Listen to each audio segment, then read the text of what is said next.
Odisha driver महासंघ Kashipur block रो कार्यकारिणी बैठक रायगड़ा जिला काशीपुर ब्लॉक अंतर्गत चेरकोटा जलप्रपात ठारे ओडिशा ड्राइवर महासंघ काशीपुर ब्लॉक ड्राइवर पक्षरु एक कार्यकारिणी बैठक अनुष्ठित हो जाइछि।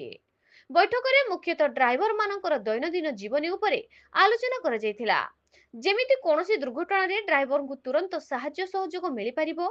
घटना रे मृत्युवरण ड्राइवर को परिवार को तुरंत सरकारी सहायता, ओडिशा ड्राइवर महासंघ द्वारा परिवार को साहाय्य सहयोग एवं सहायता रे तत्परता देखिबा, पड़ोसी राज्य मानक सह सुसंपर्क रखिबा, संघर समस्त पदक्षेप और नियम को मानि चलिबा, नियमित मासिक टंका पठेई करिबा, मद्यपान न करिबा एवं प्रत्येक मुहूर्त रे परिवार और जनसाधारण को ध्यान नेबा एवं सरकार और अंचल रे गढ़ी उठिथिबा प्रकल्प और आगामी दिन रे हेबाकु थिबा कल कारखाना द्वारा ड्राइवर भाई प्रति अन्याय, अणदेखा, अवहेला प्रति चेतावनी भली अति गुरुत्वपूर्ण प्रसंग रे आलोचना होइथिबा राजूजी, जीतू भाई और जोगी जीवन नायक प्रकाश करथिले।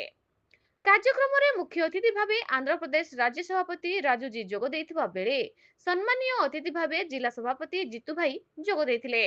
बैठक रे जिलार 11 गोटी ब्लॉक रु 1000 रु ऊर्ध्व ड्राइवर माने शामिल होइथिले।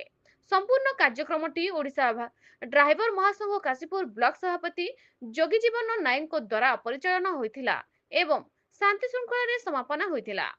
रायगड़ा जिला प्रतिनिधि Biswanath Mandika report, news Odisha TV.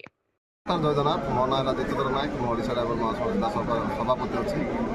आज आमर 11टा ब्लॉक रायगड़ा जिलार 11टा ब्लॉक को लेकिन आज काशपुर चेरकोटार गोटे मीटिंग लगाई जोटाकि कार्यकारिणी बैठक से आम ड्राइवर मान समस्या को समाधान करने आम जो प्लांट एरिया अच्छी ना केते ड्राइवर मान को एंगेज करने आ प्रत्येक विषय में आमर जिंदगी सेफ्टी चलेबे तापर आमर आगो को कौन आम जदि गाड़ी फाड़ी जब चला प्राय जगह काम दाम मिलूनी गाड़ी चलाए से विषय प्रत्येक विषय आज आलोचना है।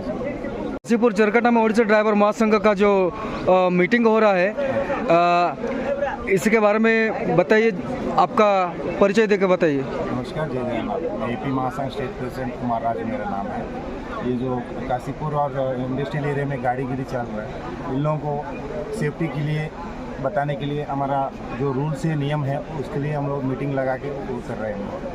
और हमारा महासंगठन लॉ एंड ऑर्डर की सपोर्ट से कुछ भी काम करते हैं, मगर लॉ एंड ऑर्डर के बिना कुछ भी नहीं काम करते हैं। लॉ एंड ऑर्डर को लोग सपोर्ट देके, गवर्नमेंट को भी सपोर्ट देके हमारे जो न्याय चाहिए वो। ओडिशा